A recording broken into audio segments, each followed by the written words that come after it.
আসসালামু আলাইকুম। তো আমাদের সবজি প্রজেক্টের অনেকদিন ভিডিও করি না, যেটা আমাদের একান্ত নিজস্ব আর কি। তো এখানে ধুন্দুল দেখতে পাচ্ছেন, একেবারে হলুদ হলুদ বাহারি ফুল, সাথে কিছু মৌমাছি এবং মাছির আনাগোনা রয়েছে। পরাগায়ন হলেই এখান থেকে প্রচুর পরিমাণে ধুন্দুল উৎপাদিত হবে ইনশাআল্লাহ। তো ইতিমধ্যে আমরা বেশ খেয়েছি এখান থেকে।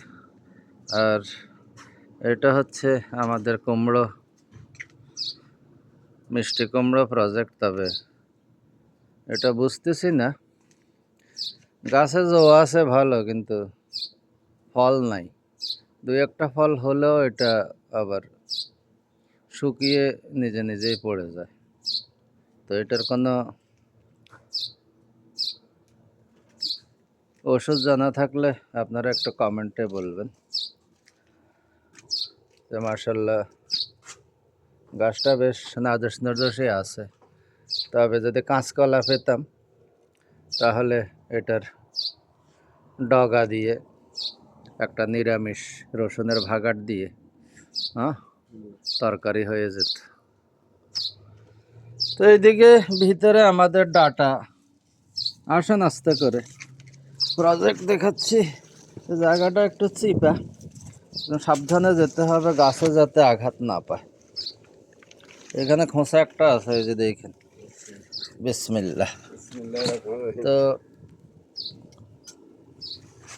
ডাটাগুলো মাশাআল্লাহ এই পর্যায়ে রয়েছে। এগুলোতে এখনো ফুল আসে নাই, তার মানে এগুলো ঠিক আছে। তো ডাটাতে প্রতিদিন পানি দিতে হয়, তাহলে ফুল আসে না সহজে। আর আমাদের এই ঐতিহাসিক তেঁতুল গাছটিও এই পর্যায়ে রয়েছে। তো এদিকে যাচ্ছি আমাদের অন্য প্রজেক্টে। তো এখানে একটু শীতল জায়গা, সেজন্য বিড়াল গরমে এখানে একটু শুয়ে থাকে। এটা কলমি শাক, এবং যে ডাটাটা আমরা আসলে পালতেছি আর কি, যে কত মোটা হয় দেখার জন্য। তো এটা আসলে অতটা লম্বা হয় না, কারণ এখানে তো সার টার দেওয়া হয় না, ওই পানি খেয়ে খেয়ে যতটুকু হয় আর কি। তো এটা মাশাআল্লাহ এই পরিমাণ মোটা হয়েছে। তো পয়সার অভাবে ধরেন ওই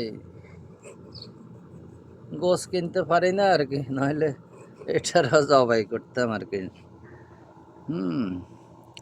তো মাশাআল্লাহ সবজি টবজি আছে, মাছ টাছ না থাকলেও এগুলো দেখে দেখে দেখে দেখে দিন কাটাই।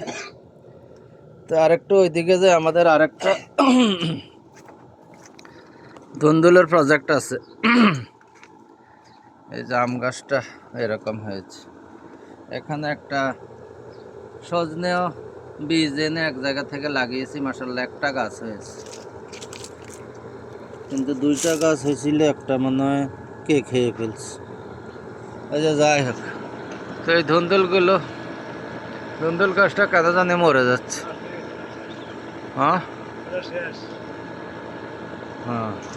তো এদিকে রয়েছে তেঁতুল গাছ। এখন পুঁইশাক প্রজেক্টে যাব। তো এটা হচ্ছে পুঁইশাক এবং ধুন্দুলের কম্বিনেশনে রয়েছে আর কি। এই যে দেখুন, একেবারে তরতাজা পুঁইশাক ওইদিকেও রয়েছে।